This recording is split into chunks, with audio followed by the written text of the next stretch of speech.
welcome to the Mandcave, the only podcast hosted by two best friends with nothing in common except their names. I'm Mandy Fabian. And I'm Mandy Kaplan. Each week, we test the limits of our friendship by arguing over movies, books, the latest trends, and of course, Mandy's dumb ideas. Grab a couch and let's get to it. I meant it that time.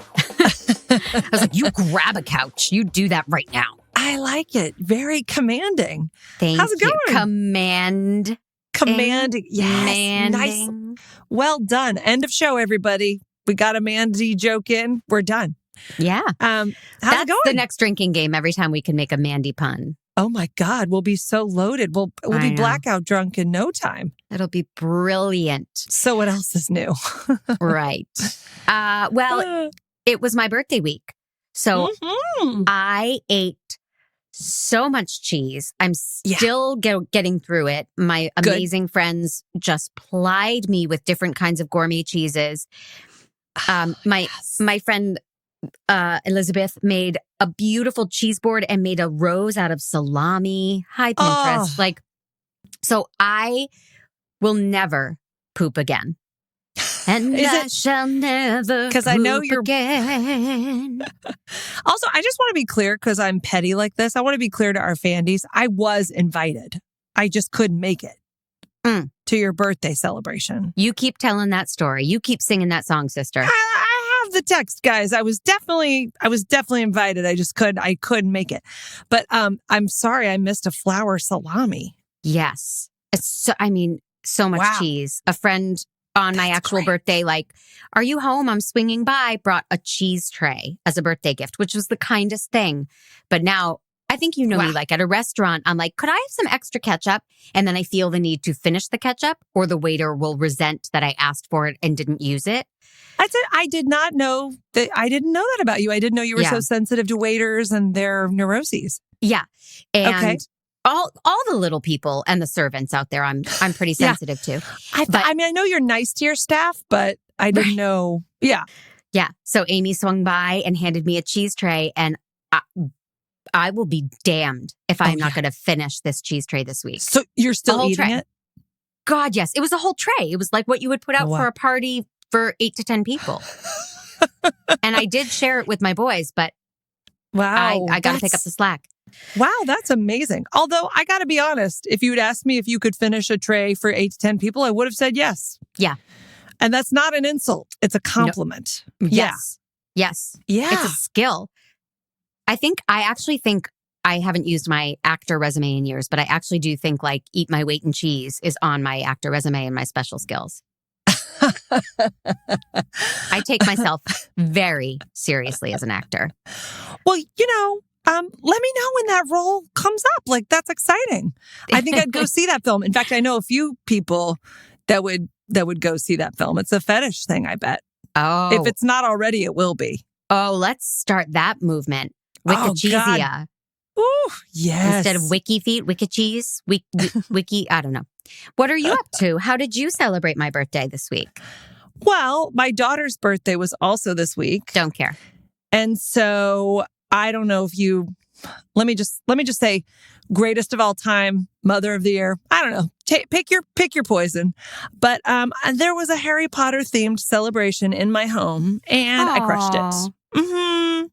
Yeah, I had an actual fake brick 9 3/4 platform thing that did you lock her under the staircase? Exactly. I will tell you, this was really fun.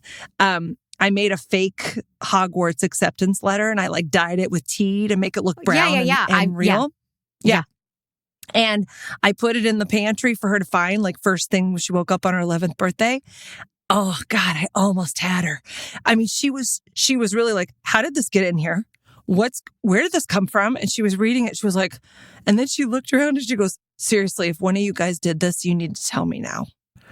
And I was because, I'm not going to tell her there's no Santa Claus. Oh my God, do kids listen to this podcast? Oh God, I should have said earmuffs.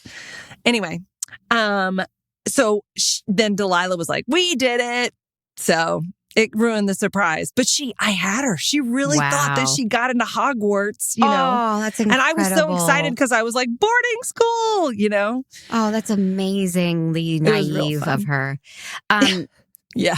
Oh, so dumb. So pretty, but so dumb.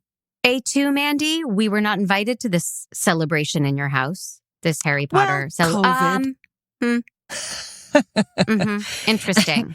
I know. You pointed out how you were invited to mine, and then you told a story about how we weren't invited to yours. Well, when you say we, there really weren't adults there. She invited, 2 friends from school. Mm-hmm. So, Look, it was on a school Casey's night. Casey's heart will be broken. Well, don't tell him. Let me tell him. I mean, next time we're all together, I'll be like, Abby, remember your birthday party? It was on a Wednesday. You don't do Wednesday. If you said to Casey, hey, listen, dude, Abby had an awesome birthday party and we didn't invite you. You know what Casey would say? I hope it was fun. With a sarcastic roll of his eyes. You know what he would say to you, Mandy? He would say, what would he say? Thank you for being a friend. Oh, wait. I want to point out one other thing. I know where we're going. Yeah. But I want to point out one other thing. I planned God, this you're going to party. blow such a natural transition. No, wow. But I just want to know because this is important because I planned this party on Monday and the party was Wednesday. Do you really think I would invite you to something 2 days ahead of time? I would have had a heart attack. Yeah. Yeah. I know. No, that's never. Yeah. See, you wouldn't have been available. I remember one year you called on the way to a roller skating rink and you were like, so we decided to go roller skating and invite all of Abby's friends for her birthday. And we were like, what? You just decided? Yeah. I'm very whimsical. Yes. So anyway, you were thanking me for being your friend and you're welcome.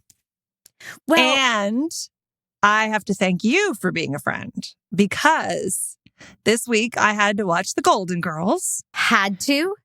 Well, that was my challenge, You were given and a I gotta gift. say, I was. You took it so easy on me. Yeah. I mean, really, this was the easiest. I cannot believe that I have not watched this show. Although I think I've caught one episode here or there. Sure. But I didn't know the characters, so I didn't commit wholeheartedly. And so I watched the pilot. And then I watched the second episode, and then I watched a third episode, and I just would have kept on watching. It is safe to say that the Golden Girls, I'm going to say it here, it might be one of the greatest television shows of all time ever.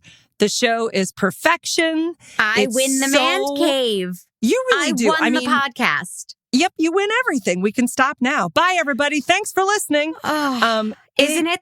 It's oh God. I mean, the actresses are all so on point. Their comedic timing is flawless. The characters are predictable, but in a great way, well drawn. So you love the jokes are funny. The stories are so nice and simple. It's such a simple show. It has so much heart. Until Rose thinks she has AIDS. Heads up. Wait, what? They do tackle some. Yes, they tackle some issues. Rose There's thinks immigration. She has AIDS? Rose thinks she got AIDS from a blood transfusion. There's death. There's I thought you were going to tell me divorce. Rose gets ass fucked, and I was like, no way, Rose. No, that's when Maybe they went Blanche. to the Golden Palace after Dorothy left. But is that a euphemism for ass sex? Do you want to come to the Golden Palace? Okay, I love it. I love it. Are you now? You're praying to get a little just a little cold. So you have a reason to be like, I'm a little sick. I'm going to curl up with the Golden Girls, right? It would be heaven. Oh, yeah. No, I'm going to watch the whole thing. I'm going to watch the whole thing. I might even get my girls to watch the whole thing. I mean, it's that good. I mean, I know. It inspired me too. First of all, I don't know when this show was done, but I was like, hello, female writers of the first and second episodes. You didn't see, I didn't. Susan I don't see Harris. that a lot.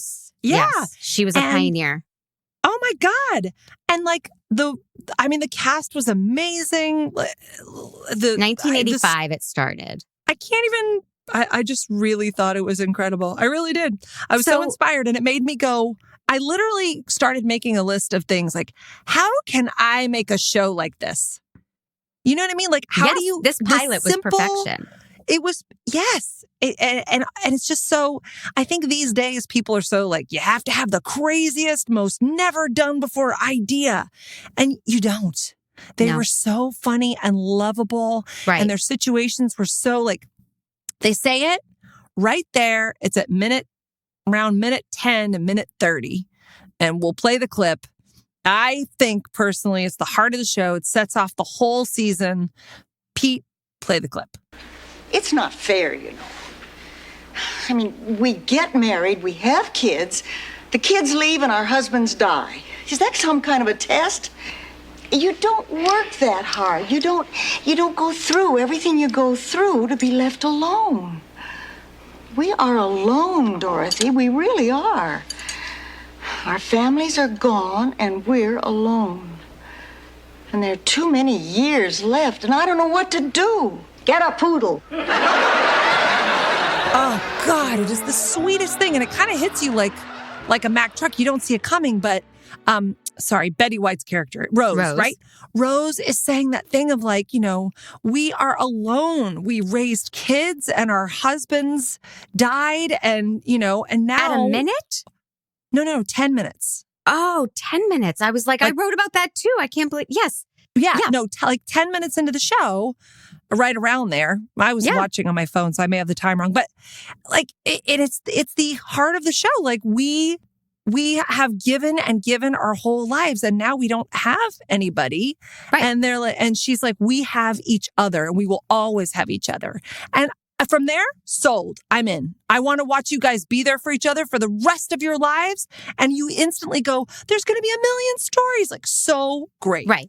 But the way this show succeeds and surpasses other shows, Rose makes the beautiful speech. And then there's a pause. And Sophia says, oh, yeah, get a poodle. Get a poodle. And takes a bite of what looks like matzah. And you laugh through the tears. Yep. And this show did that, I would say 8 times an episode. They build you up to an emotional high where you think like, I'm heartbroken. And then you bust a gut laughing. It is my favorite emotion. It's why I love Steel Magnolias and all of it, right? I mean, it's just, and without Golden Girls, there would be no Sex and the City. There would be no Friends, right? These shows were given permission to just like take a group of people that we all love with their foibles and their failures and their love for each other and let them go and not have it be like a talking horse or a genie from a bottle, right? Like these are simple ideas. Oh my God. Even the second episode, not that I don't want to jump ahead, but you know, her daughter's getting married to a doctor. And like the whole episode, it's hilarious to think that like, I don't know, I haven't met him. She's getting married. And then she's like, we were going to go to the Bahamas, but we'll do it here and we'll do it tomorrow. And, right. And then the wedding is packed with people. I wrote down like, where did all these people go? There were Black people. What? Black wedding guests. It was so funny. I was like, and Mom, you could invite 12 of your background extra friends to come to my wedding. Call Central Casting and the caterer.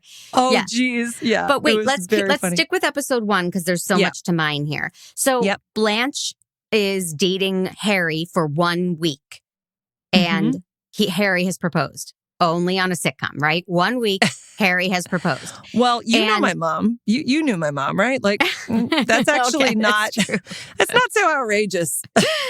Older men have decided, you know, when they want a bride, man, they go for it. And they can't be alone. Yeah, that's right. That made perfect sense to me. Well, so Pete, at minute 3 and 29 seconds, please play this clip. Oh, Rose, I'm borrowing your earrings. Lord, I'd love to get a facelift by 8 o'clock. Blanche, who is Harry? Oh, girls, he's just wonderful. He's very gallant. He's a perfect gentleman. He's a great dancer. And he doesn't make noises when he chews. Chewing, that's way up there on my list. Comes right after intelligent. He doesn't talk loud at the movies, doesn't take his own pulse, and he's still interested. In what? Rose, if you have to ask, it does not matter anymore. I think the writing is so extraordinary, and they are unafraid to put a hat on a hat on a hat on a hat and go for a joke and top it and top it. It is like that whole sequence is just like tennis. It's watching them volley is incredible. That's all Susan Harris. I watched Soap growing up, and she's just. I didn't know that she did Soap. I don't even know who Susan Harris is. Yeah, isn't that terrible? It is. She was a pioneer, and another reason why I love this show. You know, there's a reason it's so iconic in the gay world. Now, obviously, Coco the gay cook didn't stick around. And we all mourn Coco the gay cook. And where did he go? He had a tiny, tiny little part. Right. But he was supposed to be a series regular living with them. And then Sophia was not supposed to be a series regular. She was supposed to just come in and, I don't know, stir up some shit. And I don't know how many episodes out of 22 she was supposed to do. But she was pure magic. So they wrote her in, moved her into the house, and then got rid of Coco. But I love that they're like, oh, what are we going to say? We have a gay cook? That was it. It was not like all about Coco and his innuendo and Coco so flaming and they make jokes at his expense. He was gay. He was their cook. He was lovable. He was there. And Susan Harris, I think, put the first gay character on TV with Billy Crystal on Soap. And I just love that the gay community had these voices, and on Golden Girls, they took up these issues. And you'll learn that Dorothy's brother is a crossdresser. Oh, and Sophia defends him, like that's him, that if he wants to wear a dress, he wears a dress. Like, it's just, this was, I hate to say ahead of its time, because it was the 80s. It shouldn't be ahead of its time, but it was. They said it. And they got away with everything they wanted because these were America's sweethearts. Oh my God. And by the way, when they described that little sentence of like, no, she had a stroke. She says these things, but she doesn't mean them. I was like, what a brilliant thing they did. Like, hey, she's going to say some really offensive, weird things, and you're not meant to take this seriously. Right. Like I was like, that's just genius. She can say anything horrible that she wants and nobody will be like, she's just mean and nasty, because it's the stroke talking. I mean, brilliant. And by the way, I was even watching it unfold with how they tell you like who has what jobs. Like, what? Mm-hmm. But wait, isn't the museum going to be wondering where you are or whatever? Exactly. I mean, it was just like, it was expositional, but it was kind of effortless. You really didn't, they were just so... they weren't trying to make it, I don't know, they weren't trying to reinvent the wheel. Like, they got the information out without making you do, back bends and go through Hey, little loops. sis. Right? When there are characters who call, hey, cuz. And I'm like, that drives me insane. People don't do that. Like, but this was very like, let me tell you natural. Where she works, blah, blah, blah. But it did feel very natural. That's because what you have I wrote. To do that with it a pilot. Never feels exposition-y. It just feels natural. And they could have started with them all meeting, but they don't. They start where they're all established. And then there's an episode down the road where we see in flashback how they all found each other and decided to live together. Oh, and that's Rose great. and Dorothy argue over a bedroom. But it's like, we established that they all already love each other. And I love that. Which is perfect. I know. And it was interesting because, you get notes on things that you create and they're like, well, we have to know. We have to know how they became friends. We have to know how long they've known each other. We have to know. They say you have to get all that stuff in there. And this show didn't. It was just like, they chose it. But it did in such a perfect way. We were unaware of it. When Rose says like, oh, I still talk about Charlie, or, she says, my Charlie likes that. And they're like, your Charlie's dead. She's like, I know, but I still like to talk about him in the present tense. So much cleaner and more natural than like, well, when my husband Charlie died. Right. Which is how bad shows do it. Yeah. Oh, yeah. I know. It's perfect. Let's just spend a little more time giving it up for Estelle Getty as Sophia.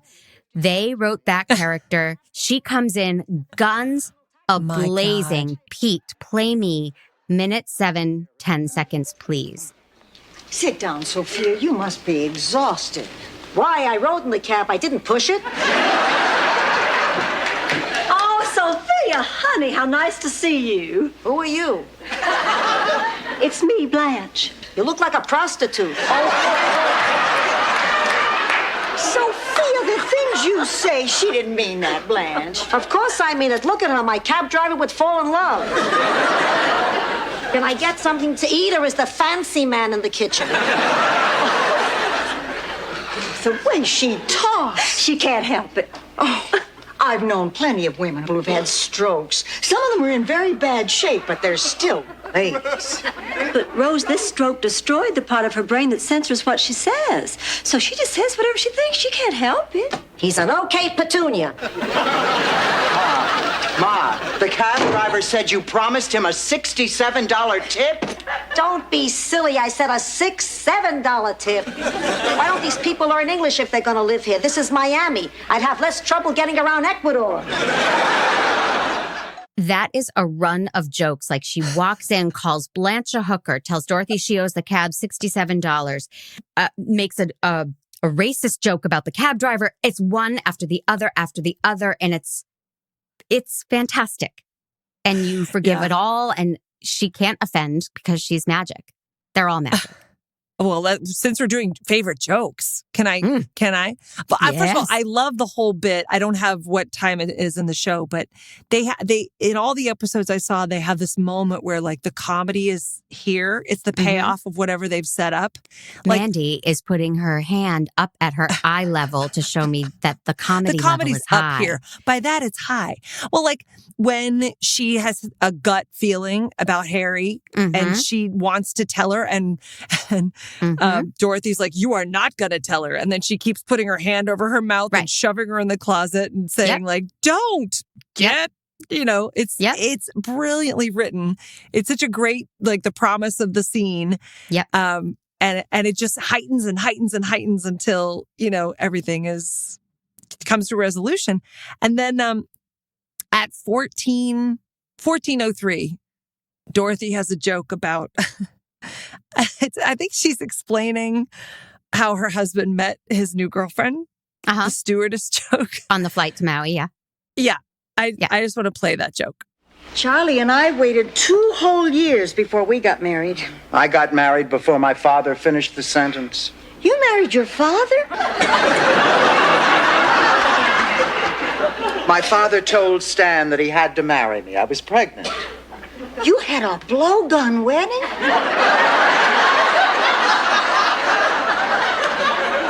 If you live in the Amazon, in Queens, it's called shotgun. Well, maybe that's why he left, because you forced him into it. Rose, he left me 38 years later for a stewardess that he met on a business trip to Hawaii. It was her first flight. They said on arrival, give the passengers a lei. She got confused.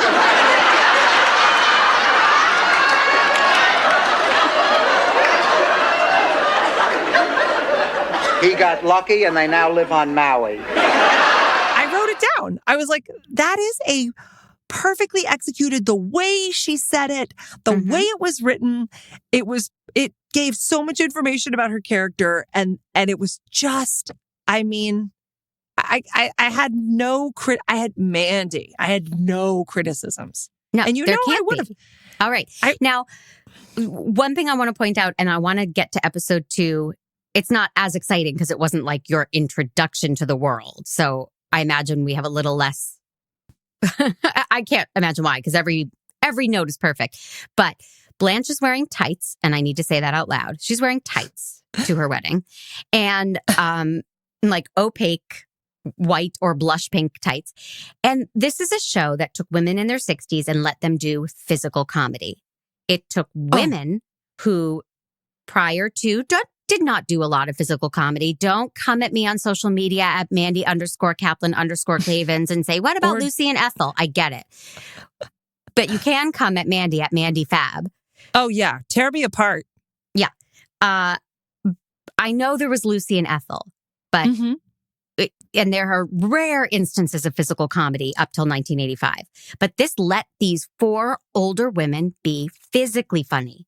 And I love it for that. I cherish it for that. And there's more physical comedy in episode 2. You know what's really interesting is the fact that they're 60. I mean, to me, based on how things are these days, I'm like, well, they look 80. Yes, I know. I mean, it's the way that they all have the kind of old lady hairdo and they all dress like old women, except Blanche. Right. Blanche is really, I love her fashion. I love her, but it gets worse as the season goes on, as the series goes on. But oh, does it? Yeah, That's fun. Yeah, that was that was really killing me. That Miami in the 80s kind of, they all looked like older than 60 to me. Yes, but, agreed. Yeah. And I don't know their exact ages, and the whole rumor is that like Estelle Getty was actually the youngest, right? But she had a makeover for episode 2. They glammed up Sophia when she showed up in episode 1. She looked like she had just been, ridden hard and left out to dry. What's that expression, cowgirl? Rode hard, hung up wet. There you go. That's what she looked like, right? Her hair is very frizzy, and she just looked like an old lady. And then in the next episode, they gave her a nice semi-perm, and like they fancied up Sophia for episode 2. And for the rest didn't of the even series. notice that, but I'm not super into superficial appearance things. We're different that way. But go ahead. Mm-hmm. Fair enough. But so the second episode, we said the daughter comes in and the daughter says, well, I can't get married here because that would mean daddy would have to come. And Pete, minute 4, 12 seconds. I could put together a lovely reception here at the house. And I could take care of the catering. Well, I have always dreamed of wearing a long white gown and marching down the aisle on my father's arm. Who said anything about inviting your father? It wouldn't be much of a wedding without both of my parents there. Even if we got live doves? Mother. All right, honey, your wedding day should be the most beautiful day of your life. And if you want to invite your father, well, I'm willing to keep the peace. Promise? Promise. Then it's settled. Now call your father and tell the dirtbag he can come. Forget it, Mom. I can just as easily limbo down the aisle. Relax, honey, relax. I just want to get it all out of my system before he gets here. Now go ahead, call him. I'll call him. You talk to him. Oh, well, all right. If I can get through an entire wedding with him, I should be able to handle a simple phone conversation with that yellow-bellied sleazeball. We both come from families of divorce. Doesn't Dorothy she encapsulates the drama for her and for Stan, but also that stays for the rest of the series.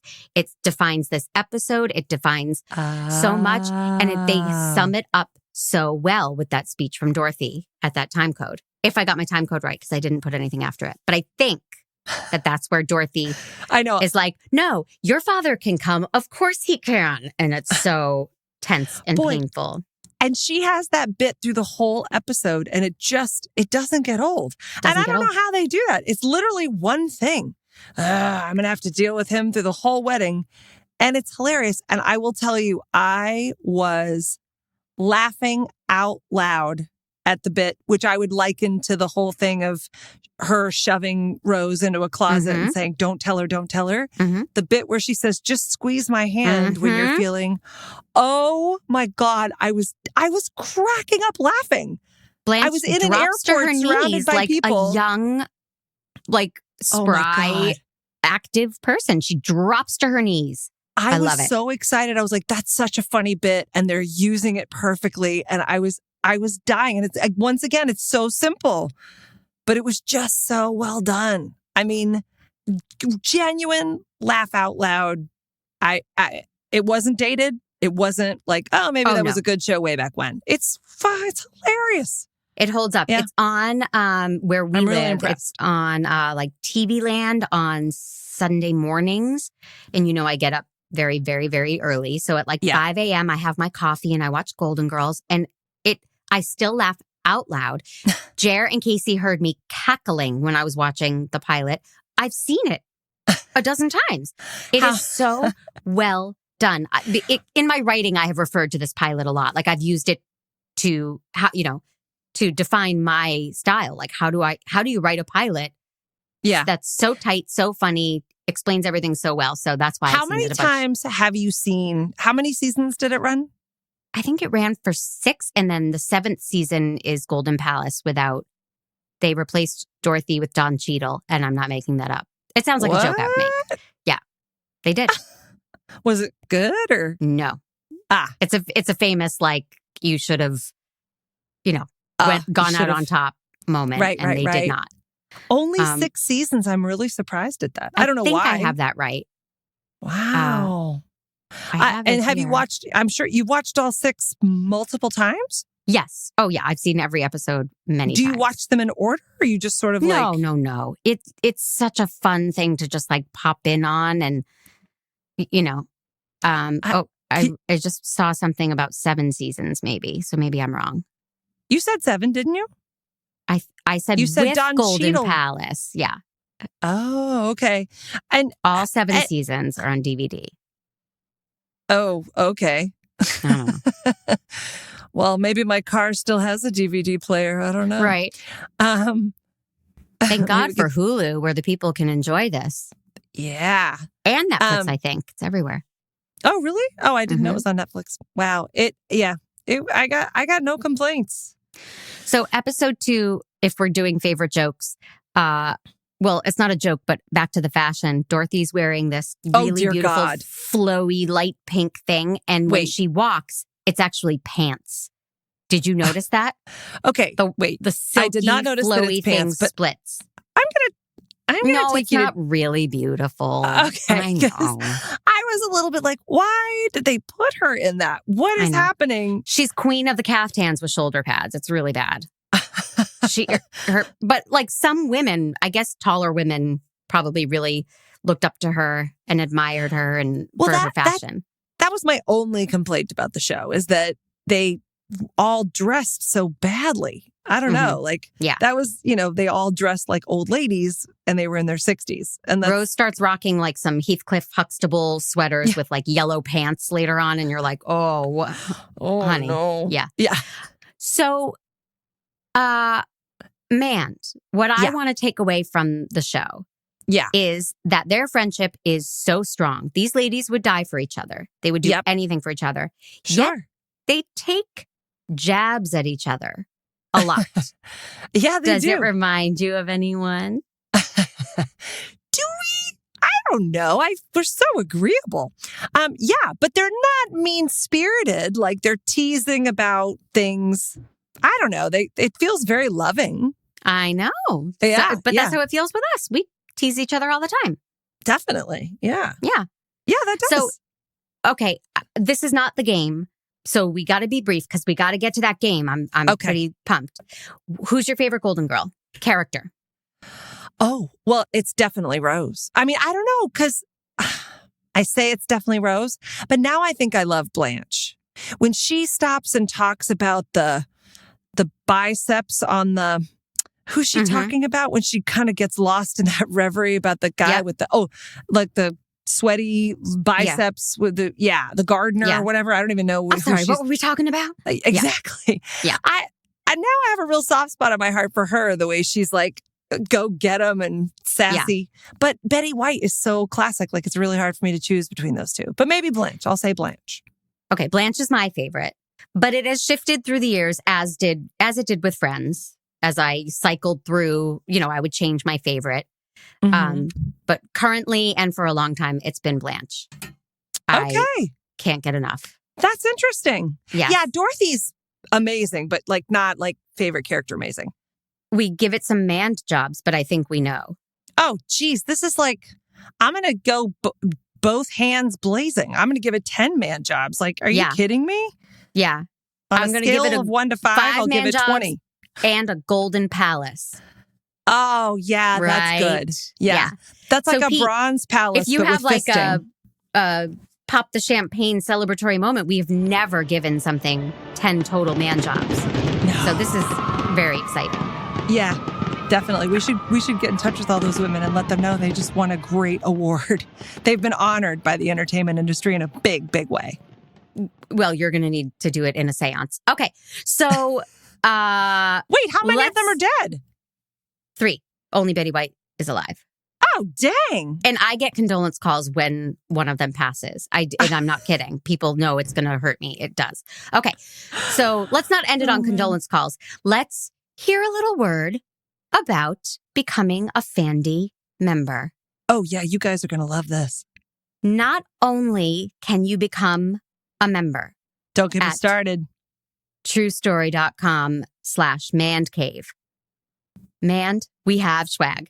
Oh my God. There's t-shirts, there's coffee mugs, there's stickers, there's hoodies. It's incredible.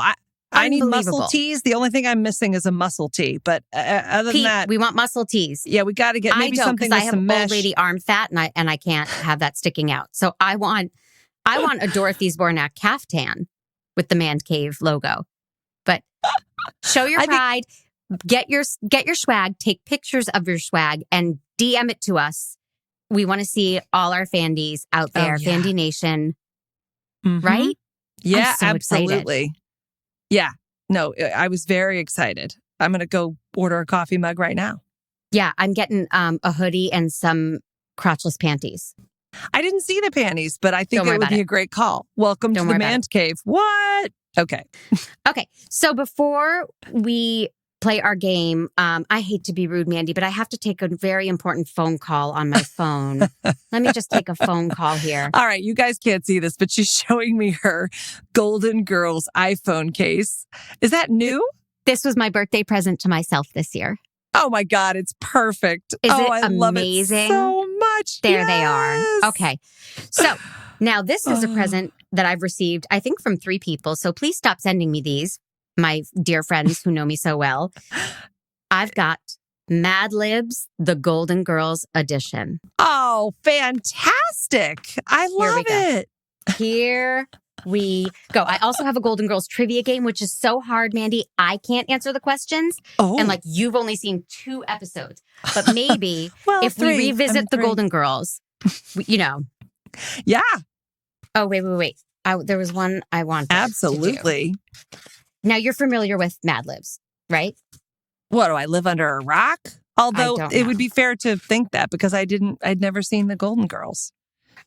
Okay, I feel like my parents didn't raise me right. How did we miss that? Well, I watched the Carol Burnett show. I did watch the Carol Burnett show, which is that's good. Epic comedy goodness. All right. Give me a part of the body. Well, I thought tits, but you know. An adjective, I will say freaky. Give me an occupation. Waitress. A verb, I will say slide. But give me an animal. Octopus.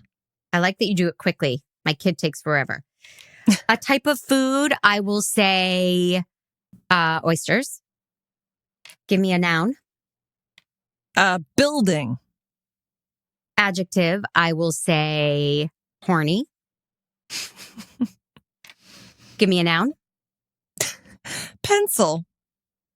I got a noun. I'll say wallaby. What? Give me a noun. Well, I can't follow wallaby. What the hell's a wallaby? It's a cute little animal. I had no idea. Okay, a noun. Well, geez, now a pool. A pool? Is that I don't know. It's a noun, isn't it? It's kind of more of a place. All right, a noun. How about chopstick? No. Okay. You want to do chopstick? Sure. Clearly, I'm hungry. And I have a noun, and I will say fart. Great. It's also a verb. Classy. That can happen, Mandy. This Mad Lib is called Out on the Lanai. You would think that the girls' lanai would be the perfect place to relax and clear your tits. But it seems that something freaky is always happening out there. Like when Blanche hires a stripper dressed as a waitress to slide at Dorothy's bridal shower. That actually sounds fun. It's a classic. A man in an octopus costume parachutes down thinking he is at the Oysters Bowl. Oh. Rose sees a building in the night sky and thinks it's a UFO. Oh. Dorothy and Miles. Oh, God, I'm so excited that you have people like Miles to look forward to. Dorothy and Miles get swept away in the horny moonlight and share a forbidden pencil. Sophia puts a Sicilian wallaby on the neighbor after his chopstick crashes onto their fart. And that, ladies and gentlemen, is Golden Girls Mad Libs.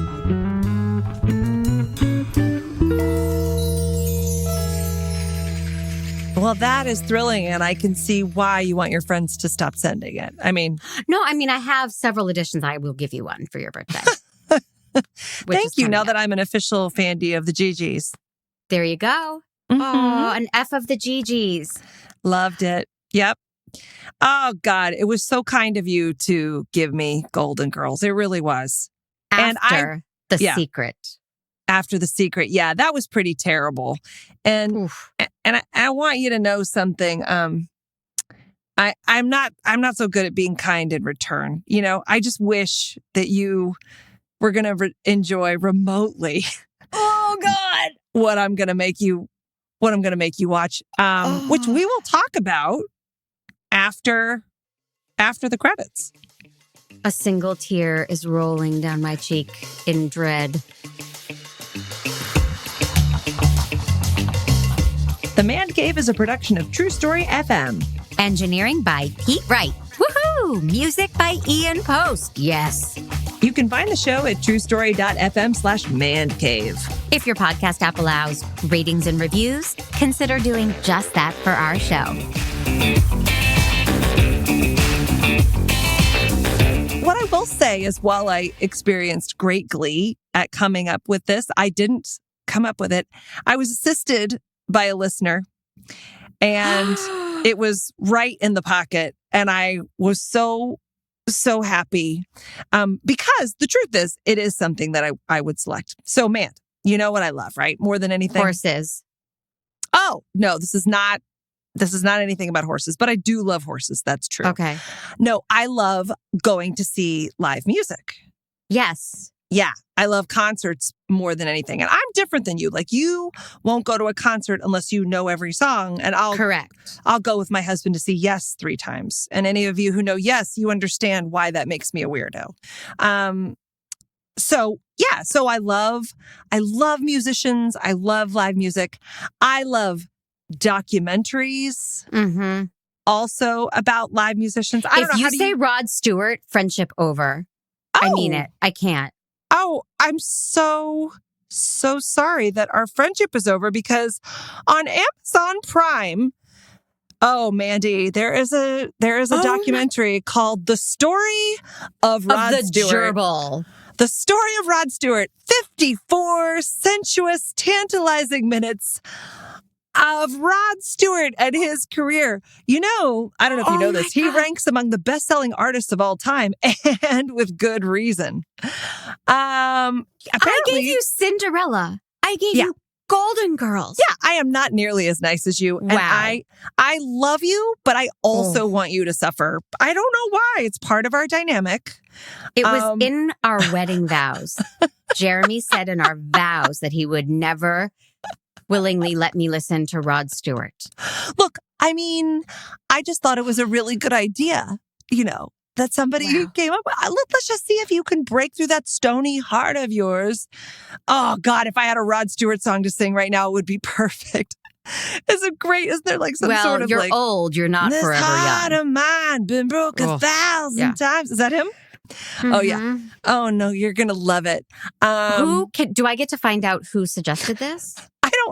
It depends on how violently you feel about it. I think it's better to keep those things secret so people can reach out to us and make suggestions. But I'm really excited. I'm really excited to see like what you think. And I'm excited too, because you know I love live music documentaries. Do you like that genre? No. Oh, well, there's always the Bee Gees one. I didn't watch it.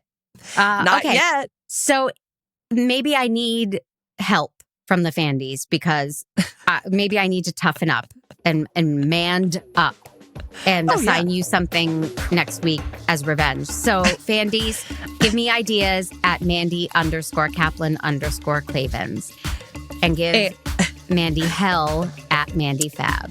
And if you, at Mandy Fab. But really, like, I am so easygoing that it's going to be hard to find anything that I don't love. Oh, You know? all right. All right. Well, we'll see how it goes next week. I love you. I know you did, and you will again. Bye. Bye.